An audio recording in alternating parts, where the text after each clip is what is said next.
Hello and welcome to a Mets deGroment. Jacob deGrom on the hill for his 15th start, and I'll let Ron Darling tell you how the first 14 have gone. The Toyota numbers on deGrom, just ungodly. 35 hits and 85 innings, the 136 strikeouts, 11 free passes.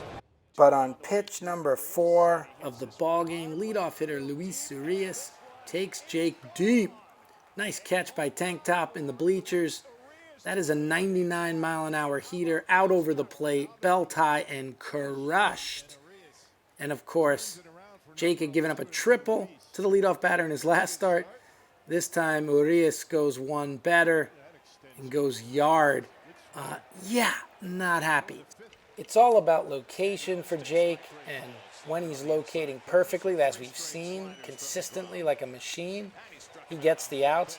There's a high changeup he gets away with. There's just the classic slider, kind of mean to the pitcher. Bottom of the zone, gets the call against Yelich, bringing the heat. And here, called strike 3 at 100 miles an hour, and Jacob deGrom has now become the second fastest pitcher in baseball history, behind Yu Darvish, to reach 1,500 strikeouts. And you can see the graphic there. Take the ball out of play. Authenticate that. Yet another ball. deGrom also leads the league in authenticated baseballs. The crowd recognizes it, and they're going to bring a little MVP chant. Jake's going to crack a little smile. The batter gets out of the box for him. It's like, yeah, well, you know. MVP! MVP! Oh, the boys are feeling it in the crowd. And he goes upstairs for the K. Cy Grom, though, is going to mislocate a two-strike slider, and another nice catch by a fan. Football Club Barcelona brought his glove, and he catches that one.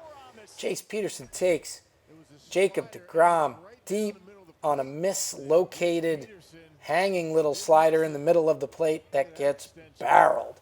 And that's what the Brewers do. They pitch well, and they score with dingers, and here's Jake in a tight game, 2-1. And he's going to keep the K's coming. It's only a 7-inning affair as it's a doubleheader. That kind of benefits the Mets, leaves the whole bullpen scene out of it because Jake can just go all 7, and he does. And he's going to strike out the last batter he faces, and it's a little retribution. It's Jace again. No dinger this time. They have a little laugh over it. We go to the bottom of the 7th, and the Mets are going to get Jacob deGrom off the hook because Peraza takes one of the best closers, if not the best closer this year, Josh Hader, just over the wall, top of the railing, and gone. I love Gary and Ron's assessment. He started that swing in the on-deck circle, and he just jumps Hader. He's like, you're going to try to get ahead on a first-pitch fastball because I've been sitting all game, and I'm going to barrel it. And Peraza wins that battle, and Jake gets off the hook because he pitched a fine game. And the Mets have tied it in the 7th. The apple, that means good things. Stroman's pretty pumped at the top step. And so the Mets have tied the ball game. All sorts of stuff happens for Edwin Diaz. He doesn't give up a hit, but a lot of other things are going to happen in the top of the 8th, including Edwin Diaz hitting a batter to force in the go-ahead run. But Jeff McNeill bails him out with his first career walk-off hit, a single up the middle that drives in 2 for the win. Dom Smith chugging around, and McNeill gets mobbed. And the Mets win.